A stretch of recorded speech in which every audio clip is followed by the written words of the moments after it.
What on earth is this big thing?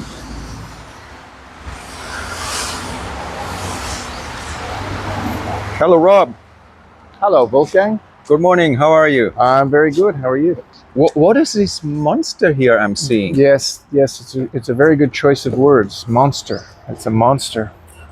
It eats your life alive. It's, you have a life, and you decide to create a beautiful boat, and you get eaten by a monster. So, this is a catamaran, a 15-meter sailing performance cruising cat with composite construction, which means it's made with fiberglass, foam, and carbon fiber to keep it light so it sails well. We started this project about 4 years ago. COVID came along, and that we had to go back to Australia for health reasons during COVID, and then we're back here now finishing it off. It's getting ready to launch it hopefully in a couple of months. 4 years, that's a long time. Yeah, two of them sitting around watching daytime TV during COVID back in Australia. Actually, 2 years of work. Yeah, 2 years, probably 3 years of work. A lot of effort. You built this thing from scratch? From scratch, yes, that's right. How can you do this? Do you have a builder? Are you a shipbuilder yourself? No, you need to find a good designer. So the designer designs the boat, designs the hull shapes mainly. This is the mold of this thing growing in the grass at the yard. That's the mold for the hull. So the hull is constructed. Two hulls are constructed, then they're joined together with the bridge deck, the part underneath.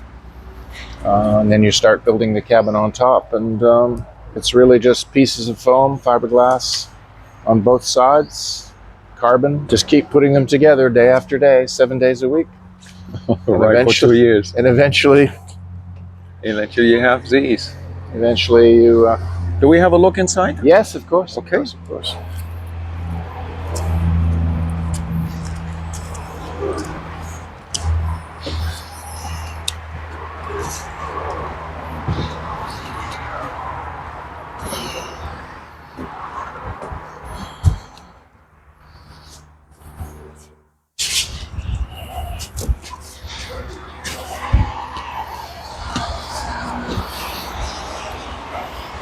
So these are they're the green monsters. Those are the lithium batteries from a Dutch company, Valence. They're very nice, they're very expensive, and we're going to change away from them because we've discovered a problem with the batteries. It's a safety issue. There's been 2 cases we know of that they caught fire.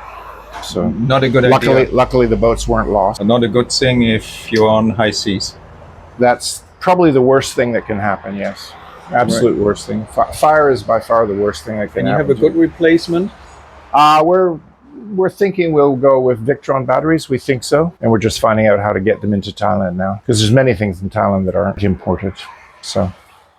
And if you import it yourself? Yes. Yeah, you have to get certificates and licenses and permissions and lots of forms in Thai. Right. Yeah, it's good. It's good fun. So you need a Thai to help you with that? Yeah, probably. of course. Yes, of course. So this is the cockpit area. It's a bit messy because of all the still doing little jobs. This is the helm station. This is the instruments. The steering wheel. Steering wheel goes here. And winches.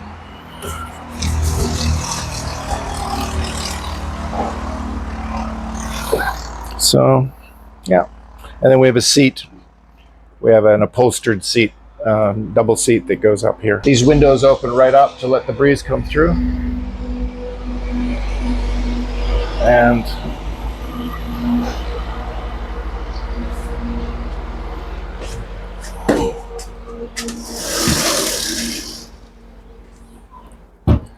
can we go inside? Yes, sure, of course.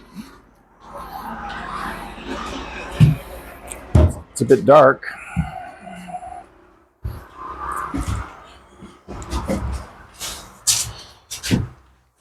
There's the cockpit from inside. That's the navigation station, yes. Very roomy.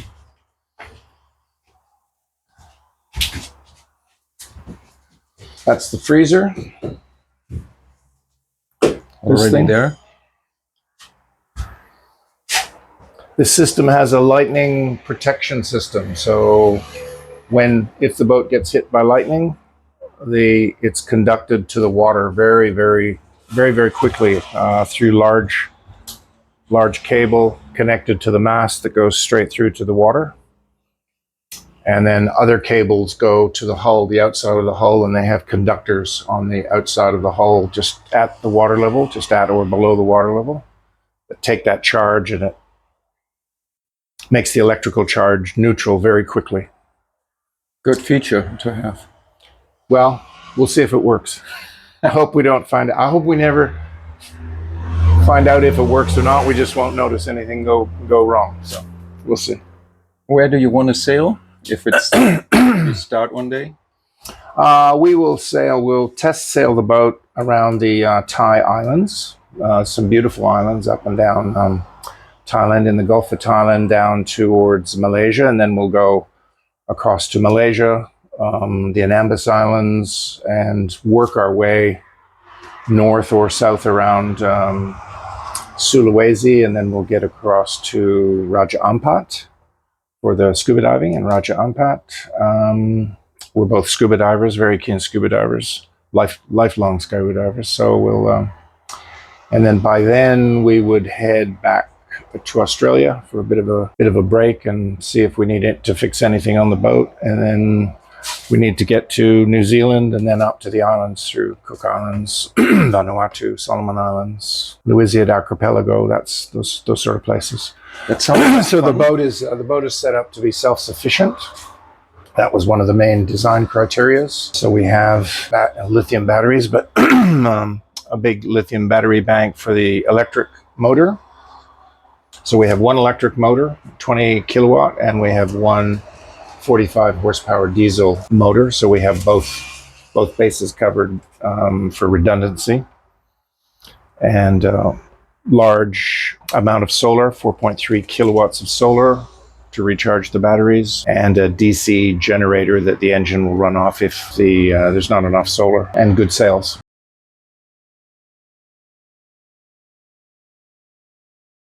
And Let's have a look at the main cabin. Watch your step. All right. Master bedroom.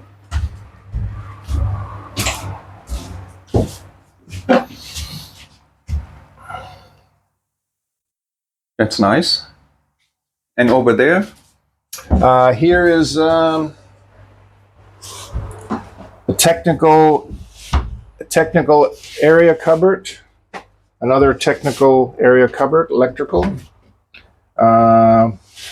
with air conditioner and refrigeration compressor, and then into the toilet area.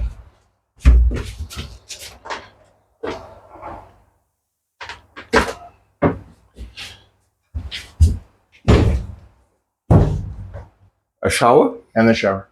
Nice. Okay.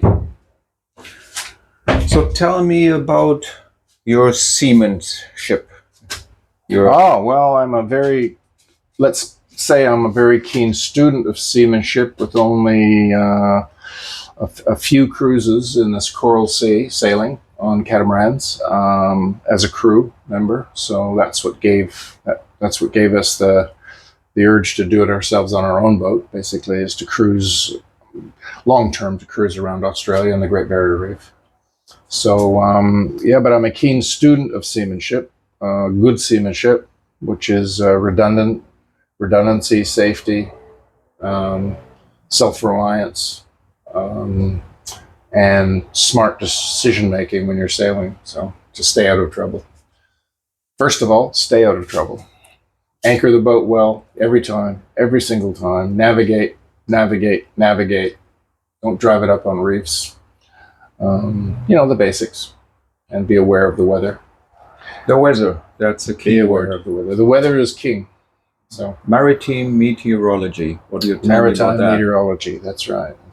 Yes, exactly right. I was very fortunate to study in Sydney with the Australian Bureau of Meteorology's heavy weather forecaster, who's also a keen sailor and a cruiser. So we learned in that course we did with him for 6 weeks. We spent a lot of time going through the weather systems and how to predict them. And this is before satellite. This was before Predict Wind. This was years ago. So this was basically how to take the weather faxes off your SSB radio and be able to interpret them properly to know how intense the weather was going to be. So now it's much easier, much more convenient. But still, sailing is a full-time job, is it?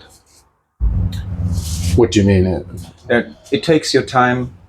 Oh, you always have to be vigilant. I mean, the ocean is a very beautiful place that can be extremely unfriendly, and it can be unfriendly very quickly. So it's very good to understand the moods of the ocean and the sea state, what your boat is capable of, when to run and when to press on. So yeah, it's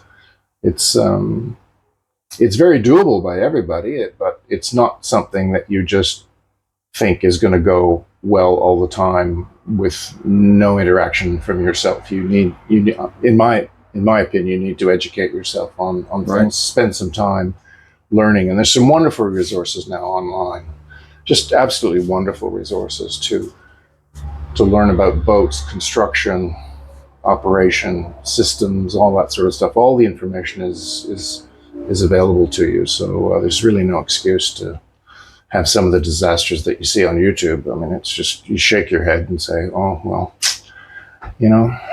what did they expect?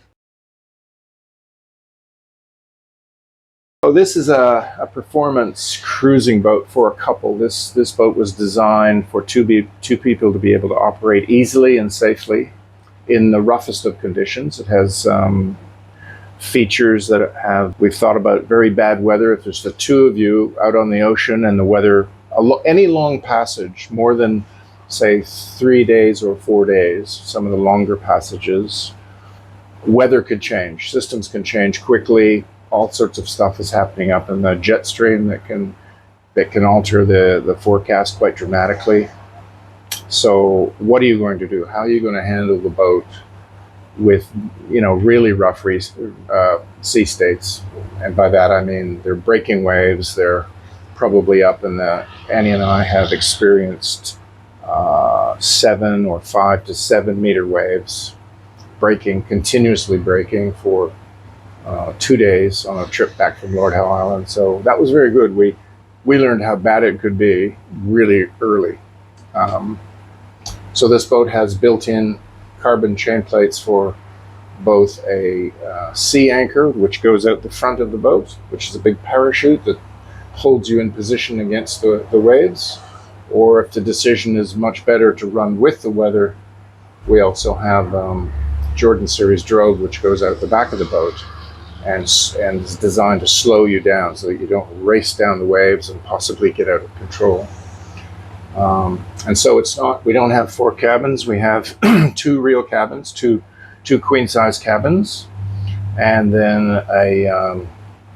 a smaller cabin that is a workshop, which is converted to a double bed. Right. Or a 1.5 bed, a king single, I think they call it. So We've seen the master bedroom down here to the right. Yeah. Now we go down to the left to look at the other stateroom. Go left. Links. Links, like the Australians say. So this is the propulsion engine, the electric motor propulsion technical area, 48 volt distribution board with a charger inverter, the BMS of the battery system, solar arrays. We have 6 solar arrays, and that is compartmentalized in there. The electric motors below the floor here, and then there's just the bed and storage area. So minimal minimal kind of not luxury accommodations. We keep it, everything, all the furniture is foam, veneer covered foam. Well, from this cabin, you have a nice view out. 4 small windows and over at the head. Nice. And strip lighting, nice soft, but lots of light, but it's very soft light. You don't have light bulbs shining in your eyes. And then there's the head, or the toilet, shower, wash bowl area here. Down to the right. And this is a bit dark. This has the least windows area. This is the cabin that was the workbench area, a nice big workbench with a built-in vise that we can put in, lots of tool storage underneath, tool and materials, and then an infill piece sits up on here and makes this into a bed area. Just have to remember to take the hammer off the bench before you go to bed.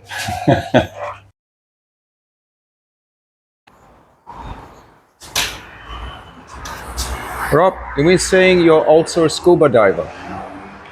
Oh, yes. I was just saying that when you're out doing this kind of cruising, if you're a scuba diver, the other thing you have to think about is that you're on your own. There's probably no helicopter medical service to take you back to a hyperbaric chamber if you get bent or you have some sort of accident. So you also dive quite conservatively. You don't take unnecessary risks. And I was just saying to Wolfgang about, we were 340 nautical miles off the coast of Australia on a remote reef. The boat got the anchor stuck under a bit of a rock ledge, and the skipper asked me to go down and just pull the anchor out so that it would be free and he could pull it up with the windlass. I said, yeah, sure. And I said to him, how deep is it? And he said, oh, it's about 35 meters. And I said, oh, okay, that's a pretty deep dive. So I took an almost full tank, probably I thought was about 80% full, and proceeded down the anchor chain. And it's true, the boat was in about 30 or 35 meters, but we were over the channel where the anchor was, and that was at, I think it was between 50 and 60 meters to the bottom. And just as I got to the bottom, I looked up, and there was the biggest whaler shark I had ever seen. It was huge and fat, and it was zooming me, which means they come in quite aggressively. They have their fins down. And I said, oh, this shark does not want me to be here. I better get out of here. And I said, but I can't leave the anchor. So I went down the last few feet and grabbed the anchor, pulled it out as far as I could, and then headed up. And as I went up, I ran out of air. And I looked on my gauge, and I still had air on my gauge, but I couldn't breathe. So basically I did a free ascent from about 40 meters. And that's something you sort of want to avoid if you're 350 miles away from any possibility of help or rescue if you get bent or have an embolism or any diving accident. But I'm still here. So it went okay, but by luck, not good management. So that's the sort of thing I have in my mind about the risks that you should not take. You have to make those judgment calls from time to time when you're doing remote region cruising. Yeah. Okay. Thank you, Rob, for showing the boat and this interview. Hope to do a second part.